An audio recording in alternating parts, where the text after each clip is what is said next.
Have you ever felt that the kinder you are, the less respect people have for you? That the more you try to please, the more others ignore you, test you, use you? Maybe you can't put it into words, but you feel it in your body. In the tension of swallowing a response you wanted to give. In the discomfort of realizing that your voice is not heard. In the frustration of seeing manipulative, cold, and even cruel people being respected, while you, who just wanted peace, are constantly stepped on. But what if I told you that this is not a coincidence?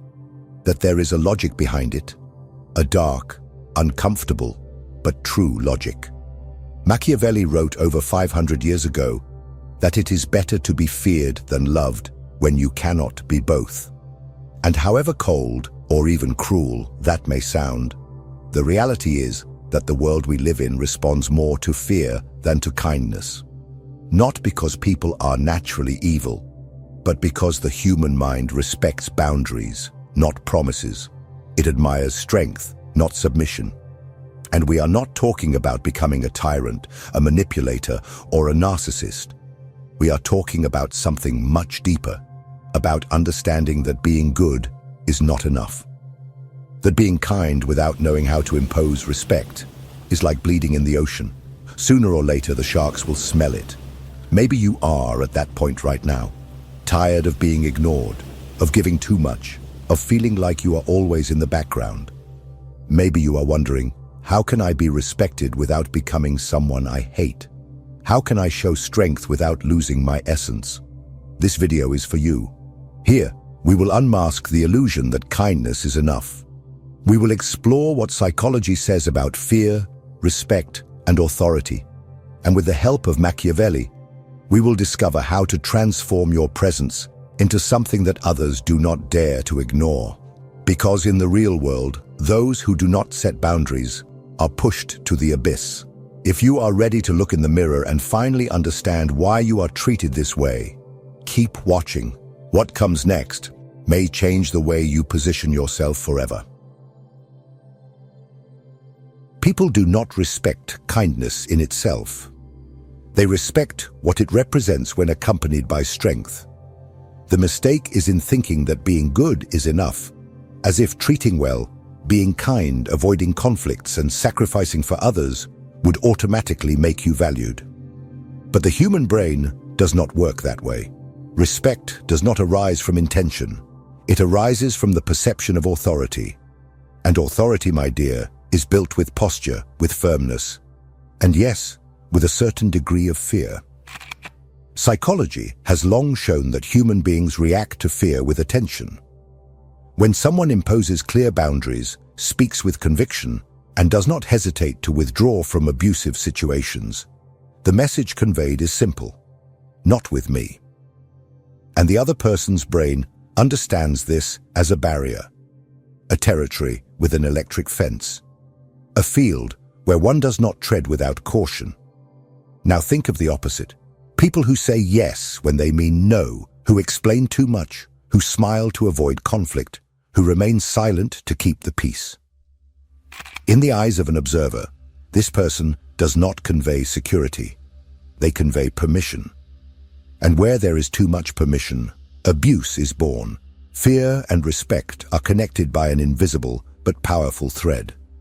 And it is not about threatening, shouting, or acting aggressively. That is disguised weakness.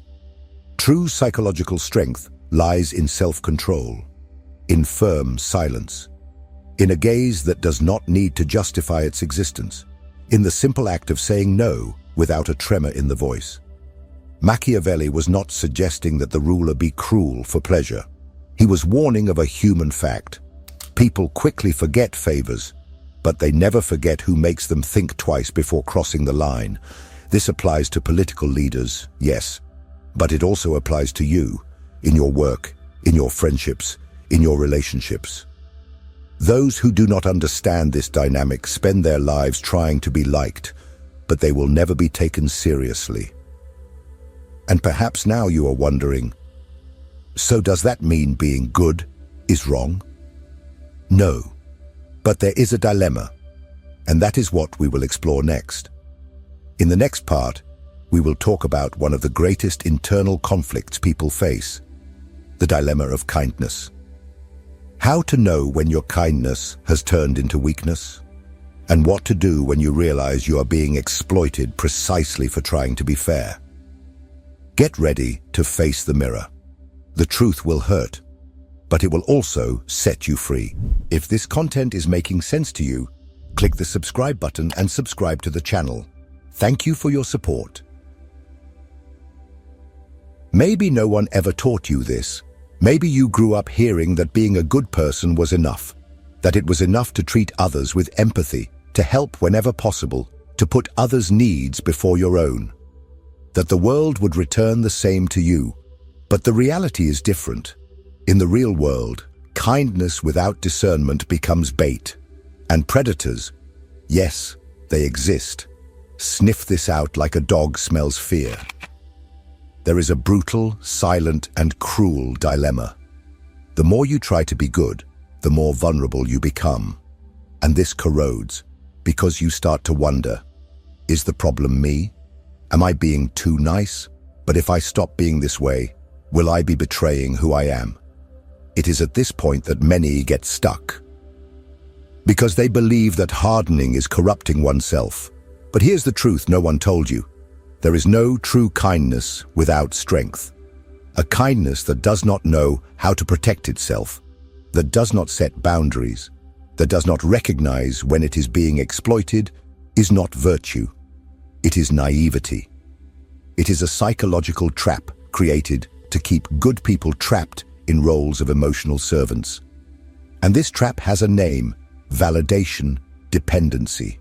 You get used to being the nice one, the one who gives in, the one who listens, the one who understands, the one who forgives, even when the other does not deserve it. You confuse being peaceful with being passive, and little by little, you are swallowed by unbalanced relationships where only you give in, only you donate, only you care. Psychology calls this self-abandonment. You emotionally abandon yourself to sustain the image of someone good, pleasant, loved. But the cost is extremely high. You lose the respect of others, yes, but worse, you lose respect for yourself. You need to understand, being good is not being weak. But being good without wisdom is the fastest path to pain. And Machiavelli knew this. He didn't want you to become cruel. He wanted you to understand human nature. And human nature respects those who know how to defend themselves. The question that remains now is, how to do this without crossing the line? How to inspire respect, even fear, without falling into the hatred of others or becoming what you despise the most? This is exactly what we will explore in the next part: who Machiavelli was, and why he may be the mentor you need to learn to protect yourself without losing yourself. Niccolo Machiavelli was an unrelenting observer of human nature, a man who lived surrounded by political betrayals, civil wars, corrupt courts, and false allies. He saw with his own eyes what most people still refuse to see: that power is not in the hands of the righteous, but in the hands of the clear-sighted. And it was from this brutal clarity that The Prince, his most famous work, was born, hated by some, revered by others, but ignored only by fools. Machiavelli was not a monster, as many believe. He was, in fact, a radical realist. While others wrote about how rulers should be, he wrote about how they actually are. He understood that in a world governed by interests, naive idealism is an invitation to failure. Those who wish to govern, whether a state or their own life, need to understand the game behind the game. When he says that it is safer to be feared than loved, he is not promoting gratuitous cruelty. He is saying that the love of others is unstable, conditional, fragile. People love you when you benefit them, when you satisfy their interests. But that love evaporates at the first sign of conflict, at the first no you dare to say. Fear, on the other hand, when used wisely, creates boundaries. It establishes a margin of respect, an invisible barrier that prevents abuse, manipulation, and disloyalty. Machiavelli saw fear not as a weapon of destruction, but as a wall of protection. The leader, or the individual, who does not inspire any fear will sooner or later be betrayed. Because without fear, there is no caution. And without caution, human beings reveal their worst selves. He also warned about balance. Fear must be measured, because a ruler who is only feared but hated creates fertile ground for revolts. True power lies in being respected, and respect is built with a precise combination of firmness, strategy, and self-control. Machiavelli advocated for surgical coldness, not unchecked brutality. A leader who is swayed by hatred loses control. A man who commands through fear wisely keeps everyone alert, and no one dares to underestimate him. Now stop and think, how does this apply to your life? Are you governing your own existence, or are you letting others dictate the rules? Have you been the one who sets boundaries, or the one who is tested until losing patience? The answer lies in how you impose yourself, and this is what we will talk about next. How to be feared without being hated. How to build such solid personal authority that people think twice before disrespecting you. Not because you shout, but because your presence already commands silence. In the next section, we will delve into the true art of authority. Stay tuned. This is where everything begins to change. There is a vast difference between being feared and being hated. And if you don't know how to walk this fine line, you risk falling into one of the two extremes that destroy any power relationship. Passivity that invites abuse, or tyranny that generates revolt. True authority lies in balance. And believe me, it is an art that few master. Being feared does not mean being aggressive. It does not mean being violent, shouting, humiliating, or controlling through constant fear. That is not respect. It is terror. And terror always has an expiration date. Sooner or later, it turns against those who imposed it. Machiavelli knew this. He wrote that a ruler must avoid being hated at all costs, because hatred is a silent poison. People can endure fear, but they cannot endure humiliation for long. So the secret lies here. You need to be respected to the point that people do not dare to cross the boundaries you set. But you also need to be fair enough that they do not wish to bring you down behind your back. How does this apply to you? It means acting with clarity, with posture, with coherence. You need to make people understand, without needing to explain, that there is a price for disrespect, that your words carry weight, that your absence is felt, that your presence is not something to be taken for granted. This is not built overnight. It starts with small gestures, saying no firmly, stepping away from toxic conversations without justifying yourself, not repeating explanations to those who have already understood. But insist on testing your limits. It is about claiming your emotional space and making it clear through actions that you will not be shaped by the will of others. Psychology proves it. People who exercise authority silently, without resorting to direct confrontation, generate more respect in the long run. It is the so-called latent power, the kind that is present even when not exercised. The type of power that makes others think twice before acting, not because you intimidate them, but because they know you do not tolerate disrespect. And that is the key to being feared without being hated, showing that you are in control, not of others, but of yourself. Those who master their emotions, their reactions, and their limits with serenity and firmness command more respect than any shout or threat. But what if that is not enough? What if, even trying to assert yourself, you still feel that you are being tested, used, or ignored? This is where we enter the most sensitive territory of all, the psychological, the internal space where patterns of submission, fear of confrontation, and difficulty in establishing real boundaries are born. In the next part, we will dive even deeper.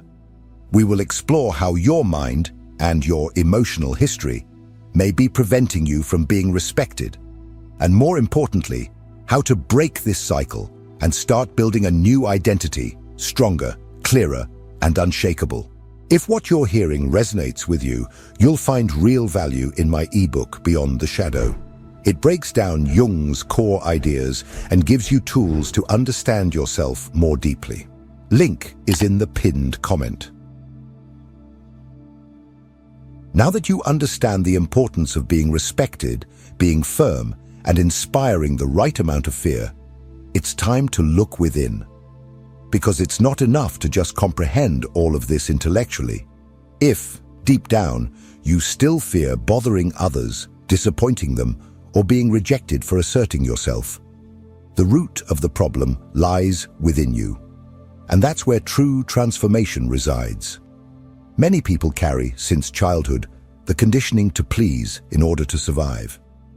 People who were taught, even if subtly, that they would only be loved if they were nice.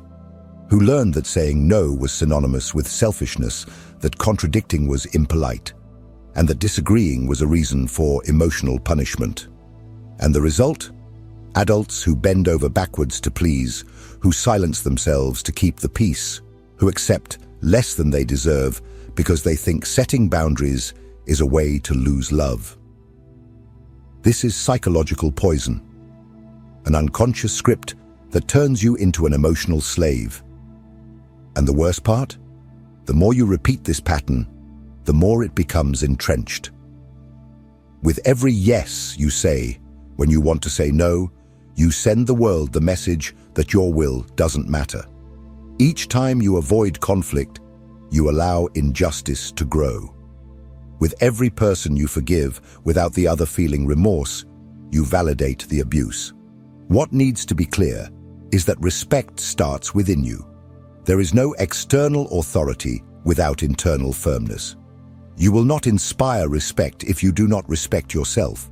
You will not set boundaries if you do not believe you deserve to be protected. And no one will take you seriously if you constantly doubt your own worth. The construction of this new identity begins with small decisions, starting to observe where you silence yourself out of fear. In what situations do you diminish yourself to fit in? With whom do you feel obligated to be someone you are not? One by one, these situations need to be dismantled, not with anger, with strategy, with presence, with truth. You will notice that as you begin to assert yourself, some people will be bothered. They will call you rude, cold, arrogant. But this is not about you. It's about them not knowing how to control you anymore. Every change in posture destabilizes those who fed off your passivity. And yes, you will lose people along the way. But believe me, it is liberating to lose those who only knew how to exploit you. When you align with your internal truth, the external world responds. People who once ignored you start to listen. Relationships that once drained you either dissolve or transform. You stop begging for love and start attracting respect, because now you are no longer overly accessible. And what is not easy to have always generates more value. But even with all this, there is still a missing piece. Something that ties together everything we've discussed so far. You have understood the psychology, the philosophy, the behavior. But you still need to answer the final question. How to balance this new strength without becoming what you detest the most. How to maintain lucidity, respect, and integrity, even while commanding with firmness. That is what we will explore now. There comes a time when you need to make a decision. Either you keep trying to please the world, hoping that people will finally see your worth, or you stop begging for emotional crumbs and start behaving like someone who deserves respect. Because the truth is simple, but brutal. No one will give you what you don't demand for yourself. You don't need to become cold. You don't need to turn into a tyrant. But you need to learn to stand up for yourself, to raise boundaries like invisible walls, to look into the eyes of those who try to manipulate you and maintain the firm silence that says, "Not with me, not anymore." That is true strength, the kind that doesn't need to shout, that doesn't show off, but that is felt in the air, in your posture, in your gaze. And this strength begins the moment you stop trying to be loved and start demanding to be respected. Machiavelli understood this centuries ago. He saw that people's love is fickle, conditional, full of hidden interests. But respect, when well built, lasts. It sustains itself, it protects, and that is what you need to seek. Not the acceptance of others, but your own inner sovereignty. From the moment you understand that being good is not enough, that your kindness needs a sword and shield, everything changes. You don't become a bitter person. You become a whole person. Someone who gives because they want to, not because they are afraid of losing. Someone who loves deeply, but does not accept being used. Someone who forgives, but does not forget. Someone who knows how to withdraw at the exact moment, and who, for that reason, is never underestimated again. And now I want to know from you, in what area of your life do you feel you need to start asserting yourself? Work, family, relationships? Write in the comments. Your answer can create space for others to reflect as well. Change begins when we acknowledge where we are being weak. And if this message resonated with you, if any part of this video hit you like a real punch, then you need to keep going. The next video is just as important as this one. Don't skip it. Don't put it off, because understanding the psychology of respect is just the beginning. The journey is only starting.